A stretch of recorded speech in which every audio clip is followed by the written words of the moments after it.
Assalamualaikum warahmatullahi wabarakatuh. Alhamdulillahilladzi an'amna bi ni'matil imani wal islam. Wassalatu wassalamu ala Muhammadin wa ala alihi wa ashabihi ajma'in. Asyhadu an la ilaha illallah rabbul alamin. Wa asyhadu anna Muhammadan Rasulullah khatimun nabiyyin. Amma ba'd. Puji syukur kehadirat Allah Subhanahu wa taala, berkat rahmat dan karunia-Nya kita bisa menikmati bulan yang penuh berkah, yakni bulan Ramadan. Salawat dan salam kita panjatkan kepada Rasulullah Muhammad sallallahu alaihi wasallam dengan kita niatkan untuk senantiasa mengikuti jejak risalahnya sehingga kita diakui sebagai umatnya dan berharap untuk mendapatkan syafaat di yaumil akhir kelak. Amin amin ya rabbal alamin. Pemirsa yang dirahmati Allah, sekian hari Ramadan telah kita lalui. Semoga kita bersemangat untuk banyak-banyak berbuat baik. Salah satunya yaitu dengan menghidupkan malamnya untuk beribadah.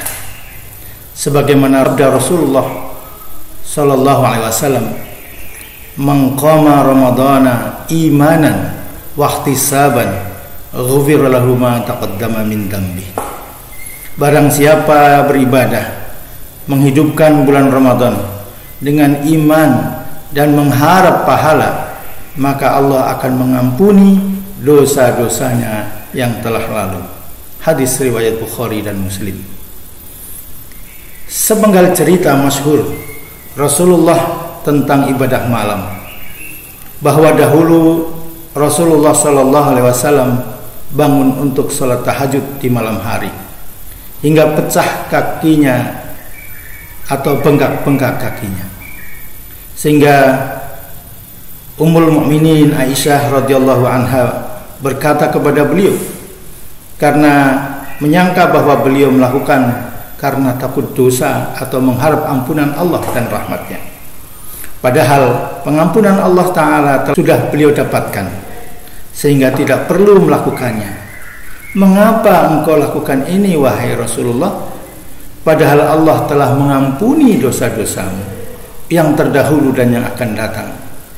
Namun kemudian Rasulullah menjawab, "Ahabba an akuna abdan syakuran. Afala ahabba an akuna abdan syakuran."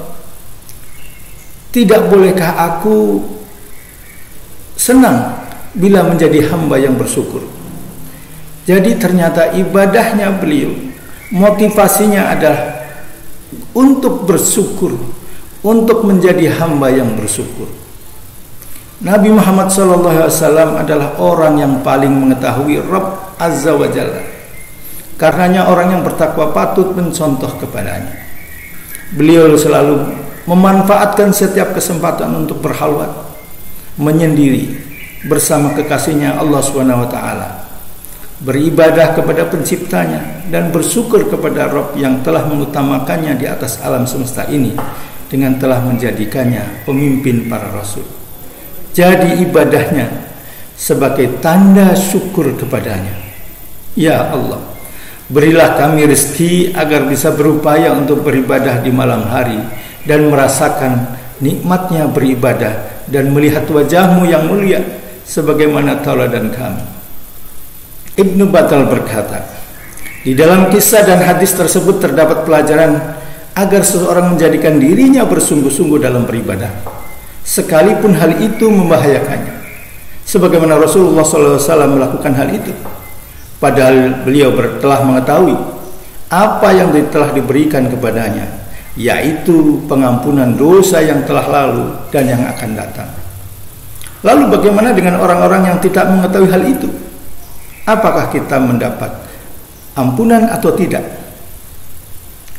Seperti kita, atau mungkin orang-orang yang tidak merasakan aman karena dirinya mungkin berhak masuk neraka. Ya Allah, sesungguhnya aku berlindung dengan keridhaan-Mu dari murka-Mu, dengan pengampunan-Mu dari siksaan-Mu. Pemirsa yang dirahmati Allah, Di bulan Ramadan ini kita juga bisa menghidupkan malam-malamnya dengan berbagai ibadah. Utamanya adalah dengan membaca Al-Quran. Sabda Rasulullah, qala Rasulullah sallallahu alaihi wasallam, afdalu ibadati ummati qiraatul Quran. Rasulullah sallallahu alaihi wasallam bersabda, sebaik-baik ibadah umatku adalah membaca Al-Quran. Hadis riwayat Al-Baihaqi. Atau hadis yang lain yang diriwayatkan oleh Tirmizi, Rasulullah sallallahu alaihi wasallam qala man qara'a harfan min kitabillah falahu bihi hasanatun wal hasanatu bi asri amsalha la aqulu alif lam harfun walakin alif harfun wa lam harfun wa mim harfun.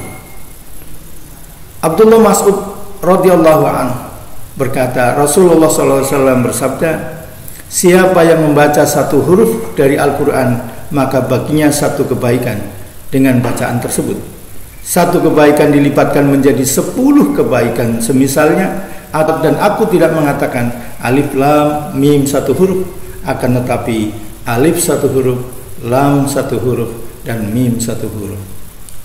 Hadis yang lain yang diriwayatkan dari yang Rasulullah SAW bersabda oleh Abu Umamah Al-Bahili, Iqra'ul Quran fa innahu ya'ti syafi'an yaumal qiyamati li sahibihi. Bacalah Al-Quran, maka sesungguhnya ia akan datang di hari kiamat memberi syafaat kepada pembacanya. Hadirinnya dirahmati Allah Subhanahu wa taala. Amalan utama lain dalam menghidupkan Ramadan adalah iktikaf dan malam Lailatul Qadar. Untuk bisa bertemu Lailatul Qadar, kita harus memperbanyak ibadah di kala malam.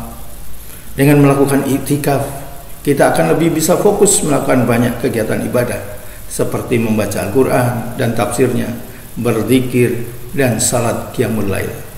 Insya Allah, jika kita beriktikaf di 10 hari terakhir Ramadan, kita bisa berpeluang berjumpa dengan amalan Lailatul Qadar. Saat Rasulullah melakukan iktikaf untuk berharap mendapatkan Lailatul Qadar, maka beliau berdoa, Allahumma innaka afun tuhibbul afwa fa'fu anni. Ya Allah, Engkau maha memberikan maaf dan Engkau suka memberikan maaf, menghapus kesalahan. Karenanya maafkanlah aku, hapuslah dosa-dosaku. Semoga kita bisa meraihnya dan Ramadan ini menjadi Ramadan yang terbaik bagi kita. Amin, amin ya rabbal alamin.